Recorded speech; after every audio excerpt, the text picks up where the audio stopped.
Let's welcome in the senior fellow at the Foundation for Defense of Democracies, Behnam Ben Taleblu, and former U.S. Deputy Military Rep to NATO and retired U.S. Air Force Brigadier General, Blaine Holt. Gentlemen, welcome to the show. Blaine, I'm going to start with you. Would capturing all of Gaza increase the chances of freeing the remaining hostages or guarantee their deaths?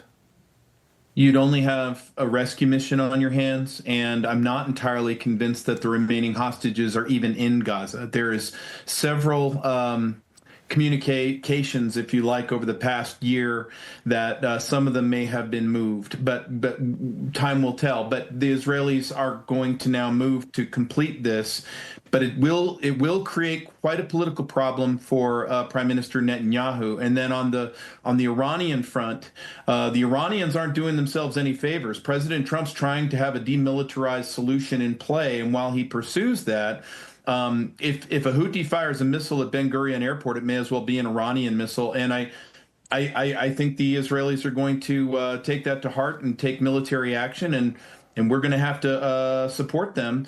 At the same time, Central Command's got some answering to do for, if we're hitting dozens of targets, as Logan Raddick is reporting, why aren't we launching 1,200 sorties a night to get at this enemy so that these things don't happen? If you recall Gulf One and shock and awe against Saddam, we were just rotating airplanes round the clock through there. So we need to be effective now. That's an interesting point. Behnam, how would the international community react to a complete takeover by Israel of Gaza? Well, you'd likely see more of the same, but on steroids. Listen, before even the plan has been enacted, we just have the reports of the plan that the cabinet has confirmed. We even have the name of the operation, but everyone is hinging their analysis on the word conquer that has existed in some of the leaks that made its way into the reporting. So if you didn't like what you saw before in Gaza, you're not going to like it anymore. Well, Behnam, I'm going to ask you a follow-up. Doesn't Israel have every right to respond to Houthi rebels firing missiles at the airport in Tel Aviv? And how strong do you think the Houthis' foothold is in Yemen? Oh, this is an excellent question. Well, the Houthis have managed to take a local insurgency and made it into a transnational global threat, thanks to their patron, which is the world's foremost state sponsor of terrorism, the Islamic Republic of Iran. I mean, the Houthis are the newest member of Iran's transnational terror network called the Axis of Resistance.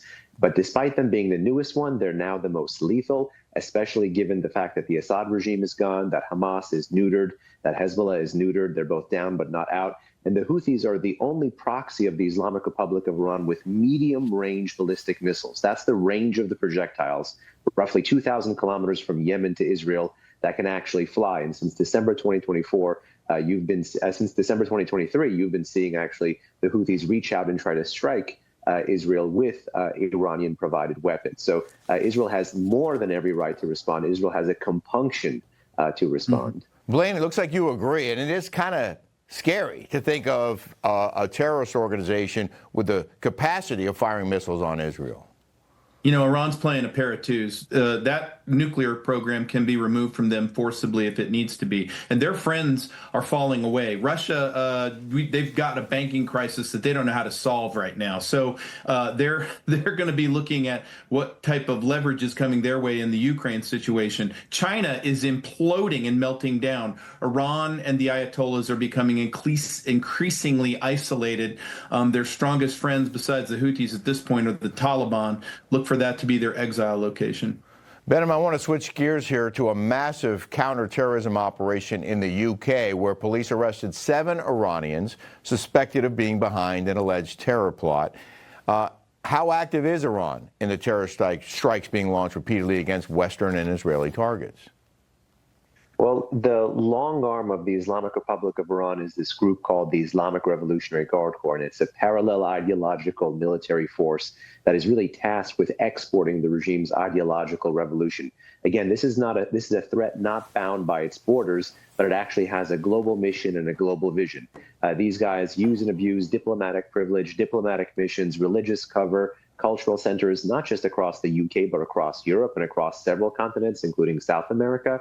And that's how these guys fund, train, and equip local threat actors to be able to mask their hand to engage in terror plots. I fully commend the Metropolitan Police's Counterterrorism Command, which in one weekend, arrested two batches of individuals, two batches of criminals, the vast majority of whom were unfortunately Iranian. And this should be a wake-up call for the Foreign Office in the UK, for MI5, for MI6, and for everyone in His Majesty's government.